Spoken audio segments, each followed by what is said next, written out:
Okay, so the next step for us is going to be working on the individual facial features. I'd like you to redraw everything from the proportion side over here, minus the notes. But when you're all done, it'll turn out looking something like this. We'll practice the eyes individually, the nose, mouth, ears. And as you get a little practice and you feel more confident with each of these, you'll go ahead and add them onto this face. So you'll need one more piece of paper. And this time I took another piece of paper from my computer. I folded it in half, and I'm going to work just here on the eyes, so let me zoom in on that. And what I've done, because I want the eyes to have spacing, just like in a real face, in a real portrait, so that's one eye width in between. I set my paper up by drawing a line slightly curved and dividing it into 3 spaces. I'll have my 2 eyes, and then a 1 eye width space in between. The eye shape is generally like a football or an almond shape. It's oval, yet it's pointy at the edges. The 2 inside corners are going to be nearest each other, and those can come just a bit outside of your spacing that you created. And we can work to perfect the shape of those as we move along. So this eyelid shape is going to hold the whole entire eyeball. And we're going to draw a circle in here that's a bit smaller. And part of it is covered by the top eyelid. This will be the iris, or the colorful part of your eye. So slightly covered by the top lid. And usually you see the circle underneath. And I'm going to, for this video, just work on one of the eyes. That's as close up as I can get. Okay. Another circle is going to be for the pupil that appears very dark or black, and it's an opening that lets light into our eyes. I'm leaving a slight white area here to show a highlight. Because our eyes are moist and they glisten, we often have a sparkle in them. And so artists represent that by a white highlight somewhere in the eye.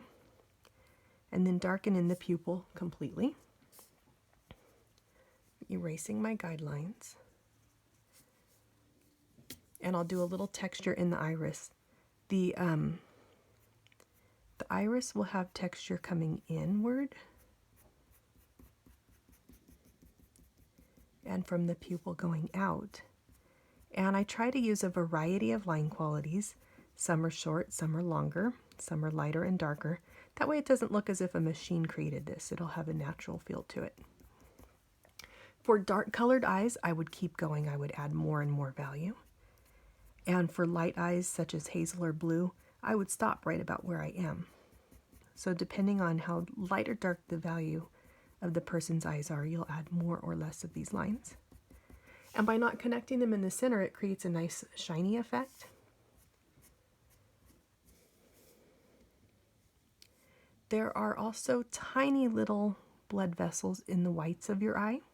You don't want to overdo it. It'll look creepy and Halloween-like if you do too many, but just very soft, light little lines to create some of those blood vessels. And then we're ready for eyelashes. I'm going to darken my top eyelid.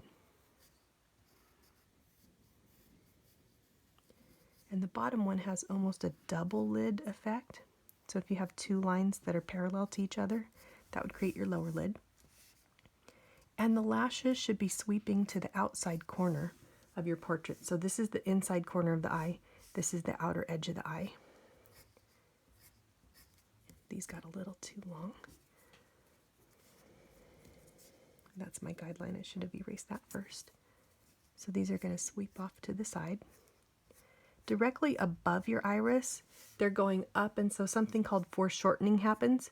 And even though these lashes may be the same length as these, they just appear shorter because they're coming directly at us.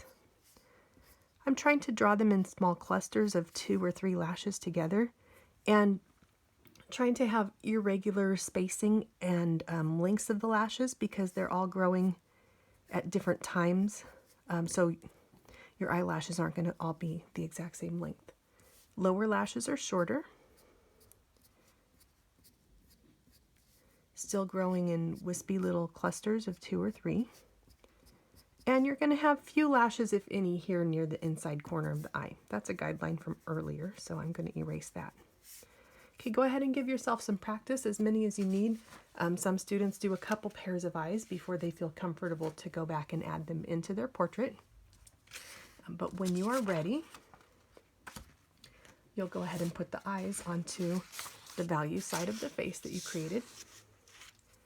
And you'll just follow those same steps by starting with the iris, adding in the pupil. Don't forget the highlight.